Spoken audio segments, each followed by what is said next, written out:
Bonjour à tous, je vous retrouve aujourd'hui pour un nouveau tuto.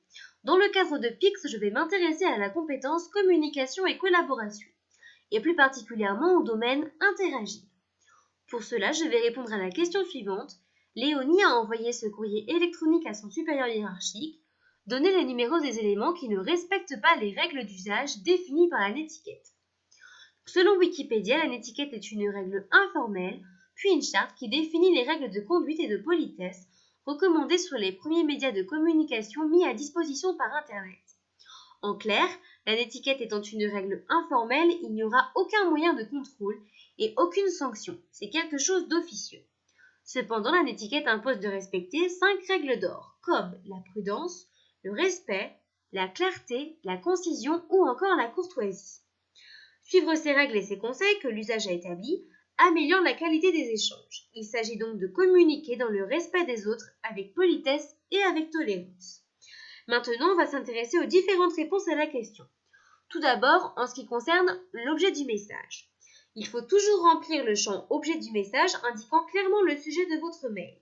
Il est impossible à un lecteur de comprendre correctement l'objet de votre mail puisqu'il va manquer de précision. Ici, Léonie a oublié de mentionner l'objet du message. Maintenant, en ce qui concerne les mots en majuscules ici. L'écriture en lettres majuscules est considérée comme une parole dite criée.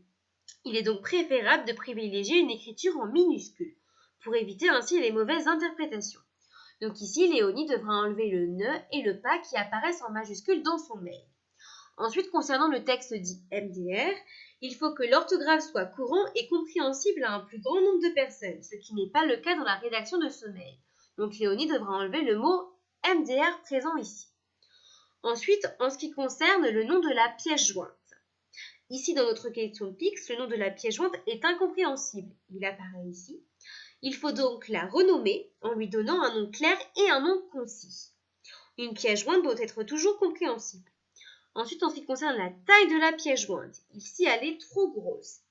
Elle ne doit pas dépasser une certaine taille car sinon l'envoi vous sera impossible, comme c'est le cas dans le mail de Léonie. Et enfin, pour terminer, il y a ici le transfert d'un message personnel.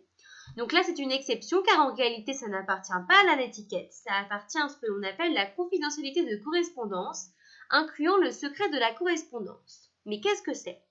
Le secret de la correspondance est un droit au maintien du caractère privé et secret des correspondances. En général, il s'applique aux courriers postaux et aux courriers électroniques. Une correspondance est en général définie comme toute relation par écrit entre deux personnes identifiables, qu'il s'agisse de lettres, de messages. Il y a violation du secret de la correspondance lorsqu'une tierce personne prend connaissance sans consentement préalable de l'émetteur d'un courrier à caractère privé. C'est le cas de la France.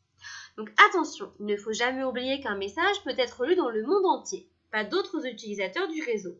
Vous ne savez jamais qui vous lira ou qui décidera de distribuer votre message dans son entourage. Donc prudence. Si nous revenons à la question posée par Pix, la réponse sera donc l'objet du message, les mots en majuscules, le texte MDR, le transfert d'un message personnel, le nom de la pièce jointe et enfin la taille de la pièce jointe.